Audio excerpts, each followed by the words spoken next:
Before anyone writes it down in the comments, yeah, I know my hair looks like an even bigger mess than usually and it will get cut shortly, but none of that really matters because believe it or not, even though over the last course of the 4.5 years that I've been doing YouTube and reviewing phones, which were more than 200 by now, I have never ever reviewed an iPhone. Now at least that has changed with the iPhone 10, which is actually quite fitting because of the anniversary and so on, but I'm super late with this review. Let's just see that what it is, and therefore I will completely focus this review on my hardcore viewers and those people that always wanted to know my opinion on iOS and iPhones in general, because I have to kind of see this as an iPhone review with iOS for the mobile side for the phones, not for the tablets, because I've used an iPad Air and before that an Retina, and I kind of know that, but on a phone it's actually quite something different, and I will take all the time to cover pretty much everything since I've never reviewed one before and share my experience over the last about 10 days that I had, which is at least roughly like twice as much as I usually spend because I know Android and so on. And before anyone asks asks himself, is he biased or is he something like that? I am not, of course, an iOS guy. I have not used iOS before and it was quite a learning transition phase and so on, and I can definitely tell you that I would need way more than 10 days and so on, but I got the gist of it. Now I know what kind of to expect and so on, and I will let you know all of that because I can tell you that it is not daily driver material for me, just because I'm just way too used to Android, but I definitely see some differences and I want to just share them with you, and yeah. That's it. So let's get to the definitely way more objective part though, the kind of hardware and the detailed part. So let's cover the design and actually start off with the size, because for example, as you can see here, these two are roughly the same size, roughly. The 5.15 inch display of the Xiaomi Mi 6, as you can see, it is a little bit taller, but in terms of width, and that's actually the more important part, they are very, very similar. And therefore this phone feels to me like a 5.1 incher at best, because even though it's a 5.8 inch display, I have to say, after all, we have quite huge side bezels, noticeably bigger than on something like this, for example, as you can see here. Those are still smaller, and that's why, even though many might say this is a bezel-less phone, think that this phone actually has a screen too small for its size, because okay, yeah, I get it, it's symmetrical mostly besides the notch and so on, but I think this is a huge side bezel, and therefore this phone, that I would say just from a usage standpoint feels like a 5.1 inch in terms of the display, in terms of in-hand use feels more like a 5.3 inch, so it feels actually bigger, or the screen just smaller than it would have to be. And personally, yeah, I don't think it's a big thing, but that's just something that I wanted to point out, because otherwise, build quality I really like. The in-hand feel is great because it feels very, very smooth. The only thing that I've noticed is that here, there is a little bit of a minor little, not rough, but yeah, perceivable transition. Other than that, it's pretty much perfect. Of course, glass, it will shatter at some point. The oleophobic coating was very good, but not the very best, at least from what I see. It's flat, but a nice transition everywhere, and it feels very symmetrical. I get that. The camera protrusion, yes, not a fan of that, but I don't really care. Of course, the phone will wobble, but yeah, it's just what it is. Otherwise, nothing on the top. Here we have the vibrate button, or whatever that's actually called. The volume buttons, not a rocker. They feel great. A little bit sharp, but yeah, fine. On the bottom, the, what is it actually called? Lightning port, yeah. Then the speaker, which works as well with the earpiece. Dual speaker, very nice to see that from a big company, because the bigger ones usually don't do this for some reason. And of course, I guess here would be the speakers. The power button, I would say, is placed okay. I would wish for it a little bit tall, a little bit lower, but I've got used to that very quickly. The one thing that I would have wished for on another place is the SIM card tray though, because I usually go around this and it just is, yeah, you can feel it, but that's it. Great curves. No notification, no, there actually is one. But you usually get also the always on display and so on. What else to talk about? Of course we have the notch. Let's get into that just a little bit. Personally, I have to say that it didn't really bother me in normal use. Especially in daylight and even at night, where you see it more obviously in other apps and so on. But it did not really bother me, because it's not that it hides and it's obviously, but where it definitely did not give it what I wanted is on the video, because on a video, once you go full screen and have this notch, this was super distracting, so that's a no-go for me. Now, Fingerprint reader not available, even though they would have had one in a nice position possible, but we have Face ID, and you can see it works quite good. But once you've used the one from the Honor View 10 or from the OnePlus 5T, which I know definitely are not quite the same, this feels a little bit slow, especially since you sometimes don't even get a proper feedback. You only get this lock unlocking, but sometimes it just doesn't unlock. It's mostly okay, and it works in complete darkness most of the time. If you look, you don't really have to properly look into it, but it works fine. It's still not my first choice. I would have wished for a backup or so, and it's just weird that you have to kind of swipe up once it sees your face. I would wish for an instant locker. At least give me an option, because I know everyone would say, how else would you now see all your notifications, which you can actually, as you can see here, have hidden and just swipe up. I would wish for that option, just for it to unlock and go straight directly to the screen, but other than that, they have done a nice job for the price, though, also to be expected. Now let's get into the display, and here's the first thing that I have to also tell you already. I'm not a big fan of the brightness the animation, because there, not that animation, but I mean the whole way it works, because there is no fixed manual setting, at least if I didn't get it wrong, and this is just where it shows that I'm a newbie. I have not really used it, but on my iPad, when I set a brightness, it stays the way all the time. Here, sometimes at night, if I turn the screen on, it's all the way down, and then I kind of have to fiddle around, and this is also weird. And therefore, I also think that I couldn't quite properly measure the maximum brightness, because what I measured was just about 500 lux, which can't be possible, because it looks so much brighter. Of course, for an AMOLED display or an OLED display, it should be even worse with 500 lux, so I think this measurement is not right, but that was actually wrong. But if we talk about display's quality, I have to say one thing that is super obvious, especially maybe somewhere here, is the shift. As you can see here now, I personally think it's most cases actually a little bit too warm. And as you can see, you slightly shift and it gets to something colder, which is actually what I would prefer. Here the same and also the same. And I've noticed that a lot of times I actually don't look straight to it, but just a little bit off axis, so I can see what I think is a nicer picture. Of course, there is also this True Tone, which I think is absolutely terrible, because everything looks super yellowy. I didn't really like that. Night shift is something that I don't really need, but this is a little bit something that I'm not used to. I want a fixed brightness. I'm not a fan of auto brightness. Other than that, colors are nice.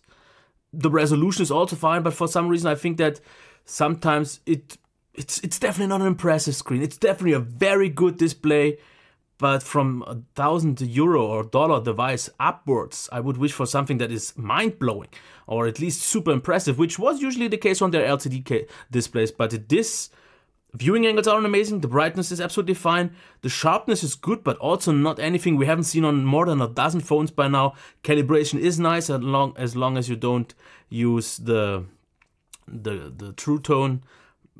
But yeah, I don't want to sound too harsh here, and I've given the same treatment to all the other phones. This is a very nice display, but for this price it should be a little bit more than that. So yeah, that's just where I'm gonna leave it. I don't really know what else to say, because it did totally get the job done, but it just didn't quite give me what I expected it to do, especially since it's also just a little bit too warm in general. Now, what about the sound?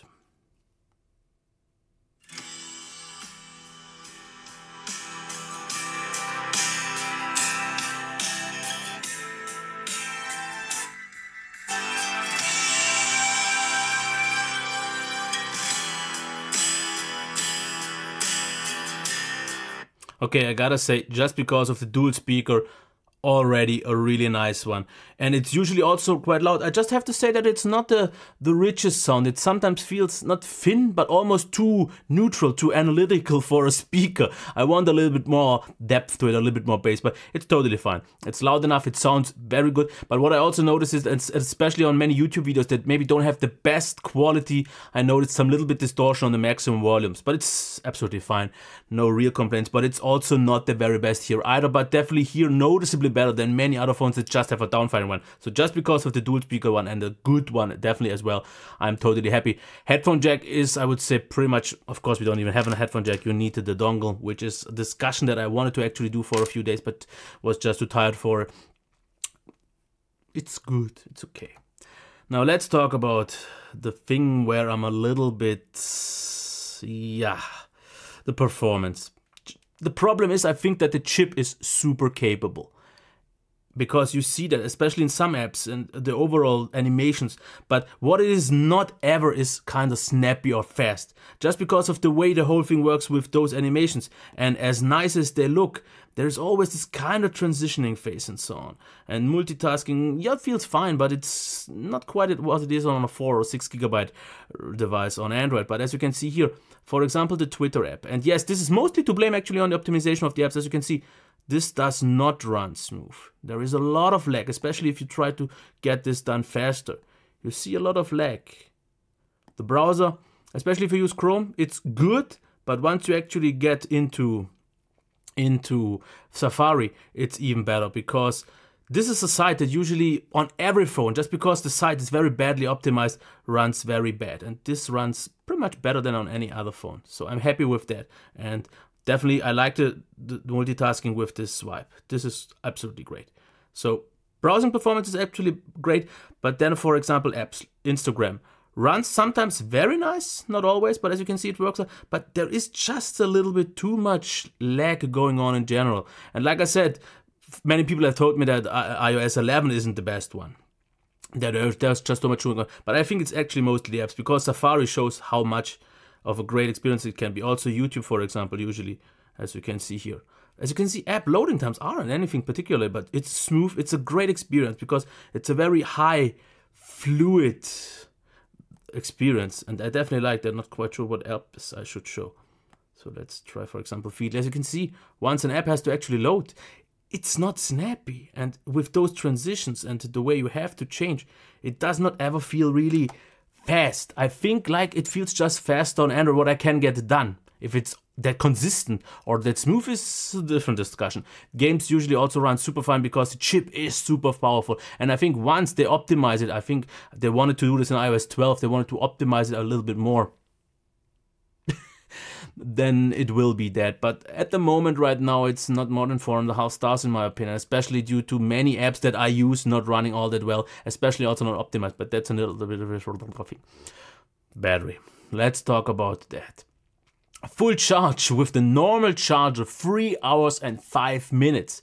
And considering that this doesn't even have a big battery, I think it's like 2400, this is not huge. This can be charged in way less than half the time. It has support for quick charge. You need quite an expensive adapter and charger for all of that, but the way I could just use it, test it, 3 hours is a lot. Battery life is a little bit harder for me to judge because I therefore just, even though I actually stopped doing them, did my battery test on YouTube, and I was at 11% of YouTube for 1 hour, which is just above, just a little bit above the average, which is usually like 12%. But we had many phones at around 7, 8, 9% already, so it's noticeable better, worse, yeah, not worse, but not as good.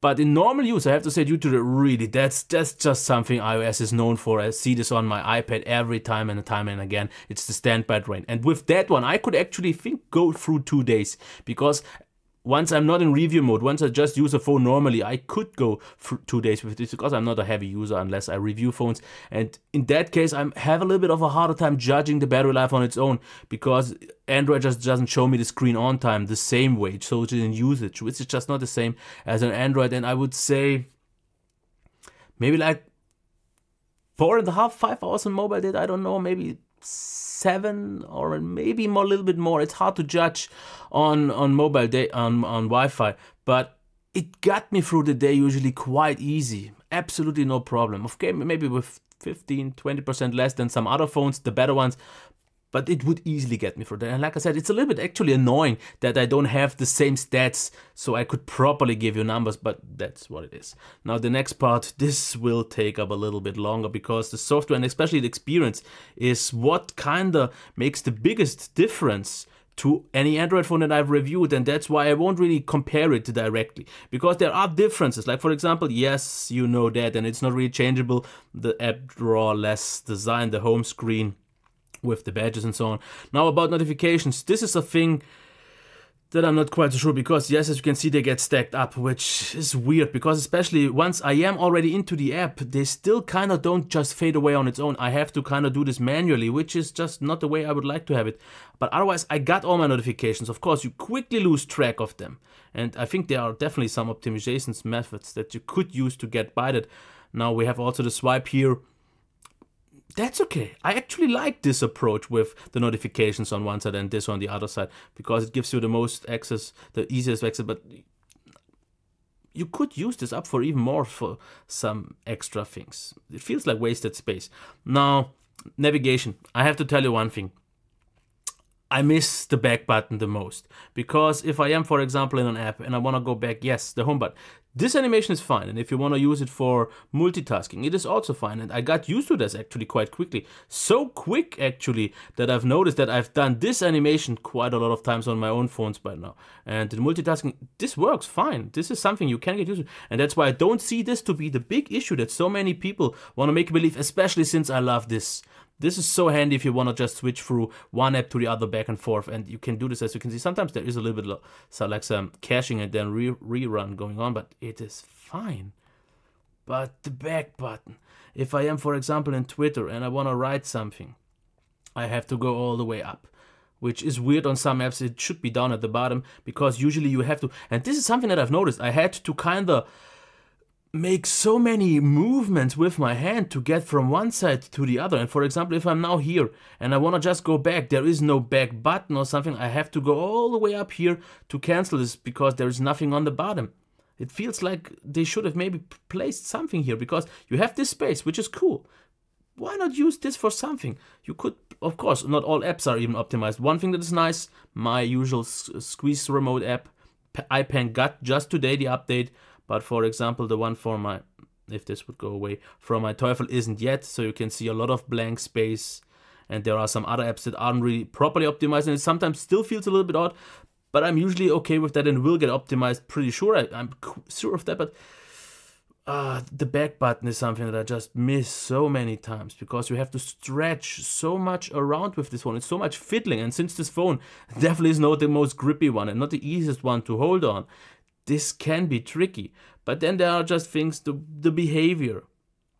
And I'm not quite sure how I should put it, because there is so much that I actually don't really remember exactly what I wanted to go into. Of course, like I said, notifications. I'm not the biggest fan of how they work, but it's usually okay, because I don't get that many. As you can see, it's pretty much only just YouTube Studio, and I actually already replied to those, so why are they still here? This should not be the case. And if I get an email and so on, I get it, this is okay. The app drawer is not my favorite. I would still wish to rearrange it on their own, or just not to have that many, because these are all the ones that I pretty much didn't even use. I could stack them in a folder, but that's not the greatest animation. The quick multitasking way is absolutely fine with me. But what I also don't like so much maybe is that for every app, if you want to change the settings, you have to go into the settings app and then go into that. There is the auto brightness thing that just isn't quite disabled. I don't get a proper battery usage. Okay, I just charged it before the review. And there are just some minor quirks. Okay, we should maybe talk about Siri. I actually, this is a little bit of a funny thing. I was in Hamburg for the Northern German hi-fi days, and I used this because I wanted to get to a place, a mall or something like that, and I wanted to use Apple Maps. And it actually almost made me crash my car. Of course, partially my fault, but I went the street along where it said to me, and it was a street was actually only allowed for buses and taxis. And when I was on there, I felt already something is going on weird. But when I should have crossed the street, almost the car ran into me. It stopped because it saw me, and I drove a little bit faster to get out of the way. But yeah, Apple Maps, yeah, not that great. Siri on its own though works okay. She can't really do all the same things as Google Assistant, but then again, Google Assistant can't do the same thing. Especially in German, those things don't work either that way, but Siri is fine. I personally don't think I would ever use it. I never used it on my iPad, but I mean, if it's there and you don't use it, that's okay. No. The next thing would be the camera. Now, of course, all the settings are here. Let's quickly check for them. Camera, where is it? Here. And here you can change, of course, the resolution. 4K 60, which is what I really like. Auto HDR is something that I'm not the biggest fan of, because you can't quickly turn it on or off and keep normal photo. For some reason, I think it only works maybe on an iOS device, because I could not get that properly into this video. That's why I can't be able to show it. But if you go into the camera software, it's okay. I'm okay with it, but there are of course timers. The live mode, I actually did not really even know what it was at first. It's the moving picture, now I know. Of course the toggle, you have the different modes. Slow-mo actually doesn't work that bad, I tried it. Video mode of course, photo, portrait, all that. So a lot of wasted space, and it's not maybe the most convenient app, but the results are what is so important. And I have to say the overall experience using this camera was actually super nice. So let's check the results. Now, these are the selfies, and pretty much always sharp, but also always a little bit soft. But nice colors, especially for the weather that I had, nice details, shutter speed was great, and I really like that. I think it has to be autofocus because it seemed like to do something like that. If I'm wrong, I'm wrong. I'm okay with that, but it felt like autofocus. Pictures look really nice. Definitely very well done. And then, of course, there is this kind of mode with the extra features. As you can see here now, this is normal. This is now with some details. And yes, my hair looked actually that messy, so it's pretty much the same as it does right now. But you can see the different effects. And there are, of course, more, but for some reason I couldn't kind of extract them all, because that's also one thing. Many pictures are saved as HEHC. I don't really know. I could check it. Let me actually do that, because I completely just forgot what it is called.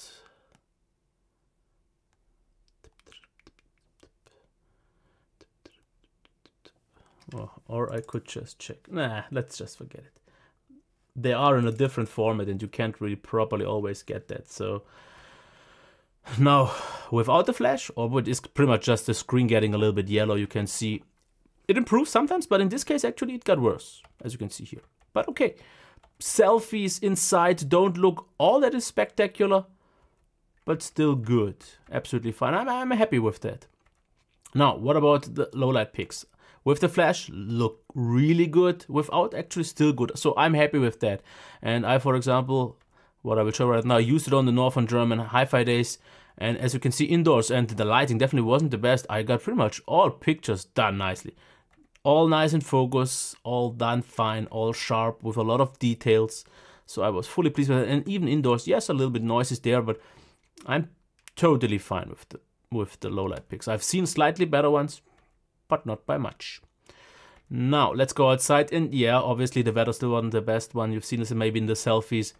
But what I definitely like about this camera is that the autofocus pretty much always got in focus what I wanted it to do. The pictures, like I said, also or let's say never look extremely sharp, just because some may be over sharpened, but they feel very natural. Colors look nice, not extremely impressive. I've seen some cameras that just produce more impressive pictures, but I actually did not expect them to look that natural. And yeah, auto HDR was on, so some pictures will have that. But as you can see, this very tiny object usually doesn't get in focus by so many cams. And sharp, great autofocus, shutter speed was great, overall experience was great. I had pretty much never had, or very, very few bad pictures. And yeah. So let's check the video and start off with, okay, you won't really be able to see that anyways, since I don't upload my videos in 4K, but this is 4K 60. And in case it actually has a little bit of stuttering going on, it's actually my video player, because yeah, on one actually did not work at all. But as you can see, very smooth. There is some little bit stabilization going on, which is nice, but it feels still very natural. As you can see here, it's not over the top, but it's not shaking anyways. And like I said, if there is stutter there, it's actually my machine. But I really like the clarity. I like the 60 frames per second. Everything always gets it in focus. This is actually my main highlight. I think it's so nice how subtle, but still always on point the autofocus is, with the great quality and everything else. Now, for some reason now, 4K 60 is a little bit of a different story. I mean, it's 4K 30, because as you can see, this feels oddly stabilized, weirdly, and by electric or by software, but it feels a little bit jaggy, not really smooth. So I'm not quite sure what's going on there. Maybe this was an unfortunate video, but yeah, it doesn't feel quite as smooth, but the quality is top and so on.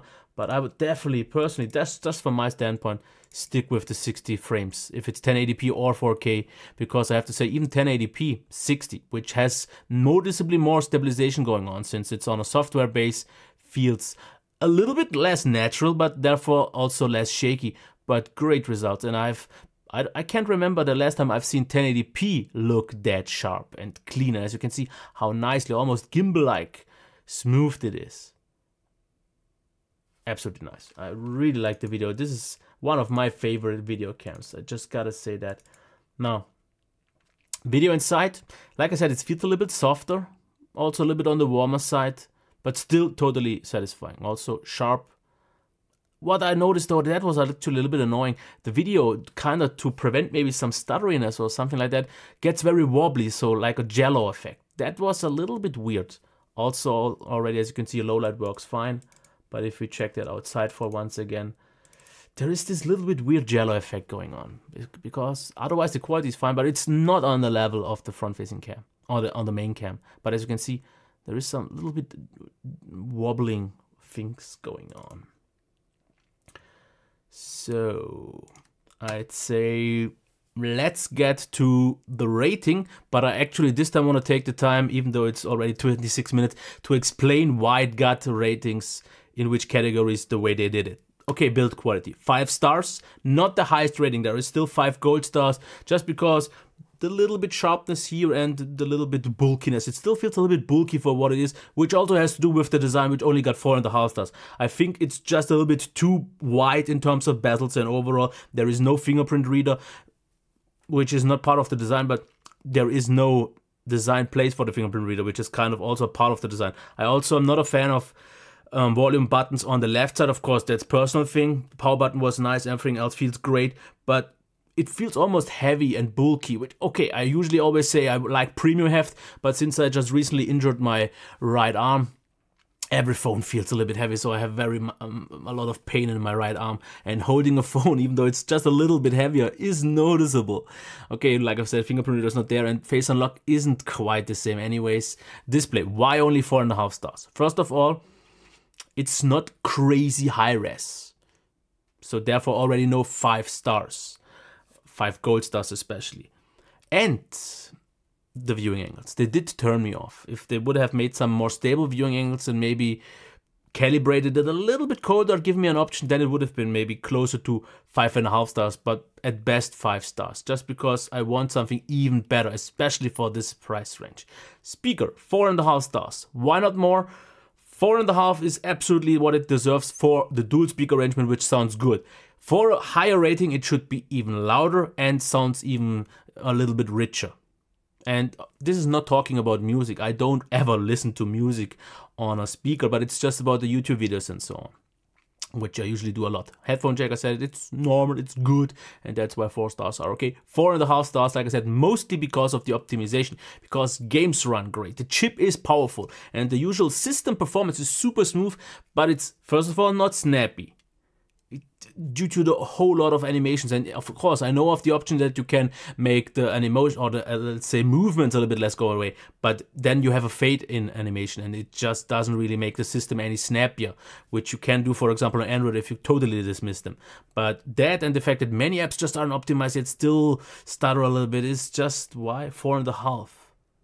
It could easily be 5 stars, but I think even with the apps running smoother, it still wouldn't be 5 gold stars, just because of the animations, which make the phone artificially slower than it is. Yeah, therefore it looks a little bit more appealing, I get that, but I just never felt like it could do things as fast and as quick as I usually can.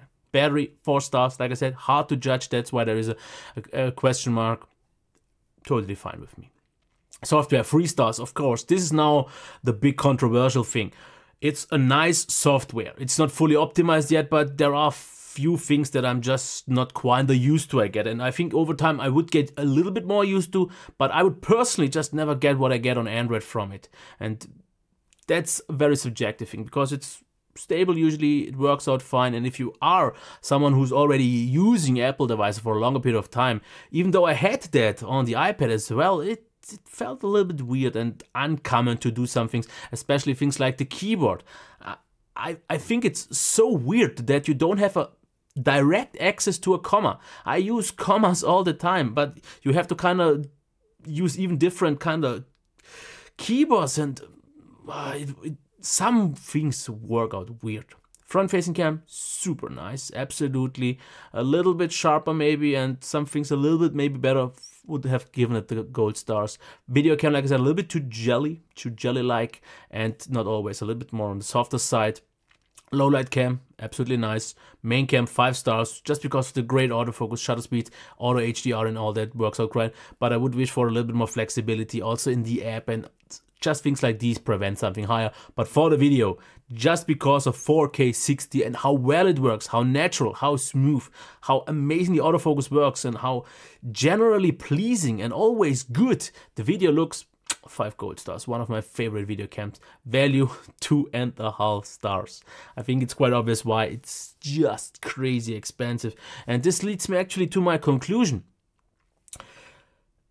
And I'm not gonna go into if I can recommend it or not, because I cannot pretty much recommend any phone quite easily unless it's someone who doesn't care about the price at this range. Already $800 and upwards. Because I think the hardware is not worth this price. Of course, now we have to take into consideration it's the cam that you pay extra for, it's the iOS system that you pay extra for, it's the very long, and that's something that I have to give it to, that very good and long update support. And you pay for these things and maybe some extra things that I don't know of yet because I didn't really use it enough. But I think in terms of design, it's nothing groundbreaking, so this doesn't make it worth $1,000. Same for the display, the speaker also. Even though those are very good, it's not worth $1,000. Performance isn't, the battery life isn't, the software depends, and the camera would be the one thing where I would say, if you want something great on the Android segment, I mean on the iOS segment, of course, then you could also look into the iPhone 8 or 8 Plus, but still, I think you should get more hardware out of that phone for this price. They should have used the very best display that's available, and I think that's just not that.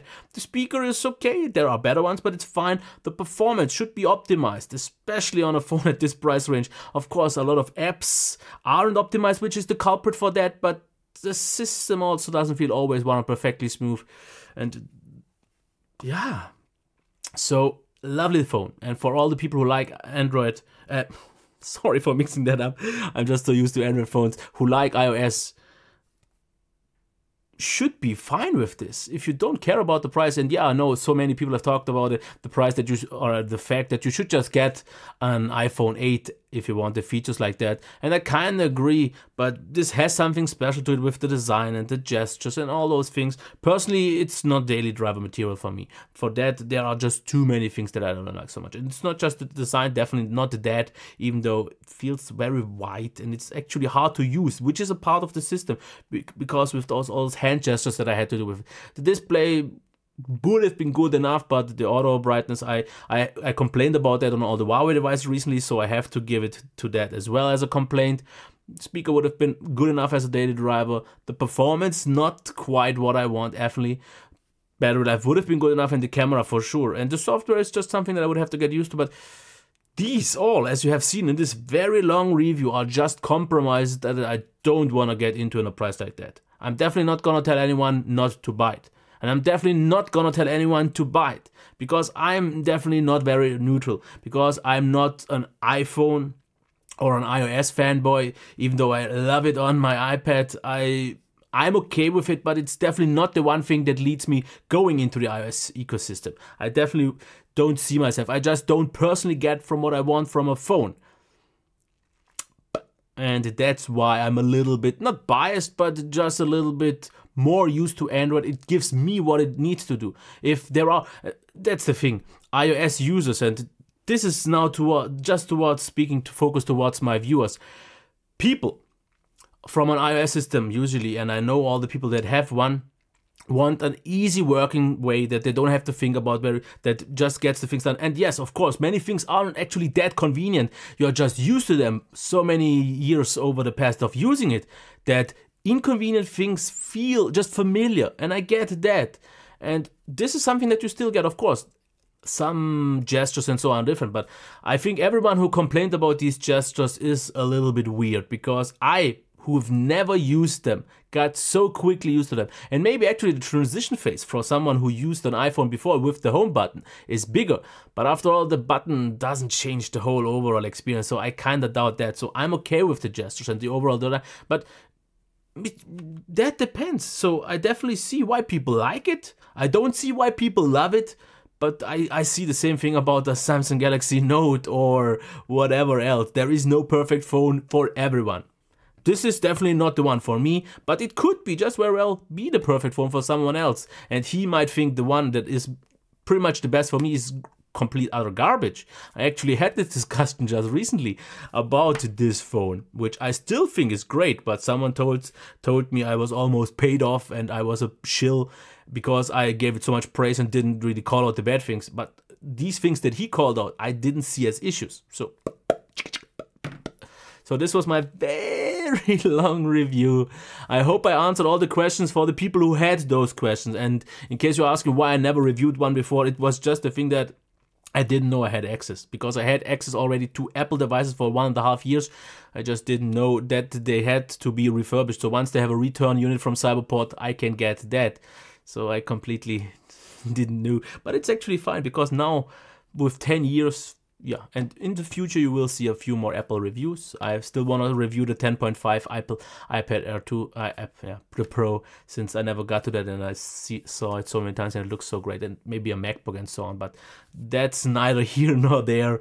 All I can say is have a nice day, and I hope you liked the video, maybe thumbs up and so on. Other than that, have a nice day. Bye.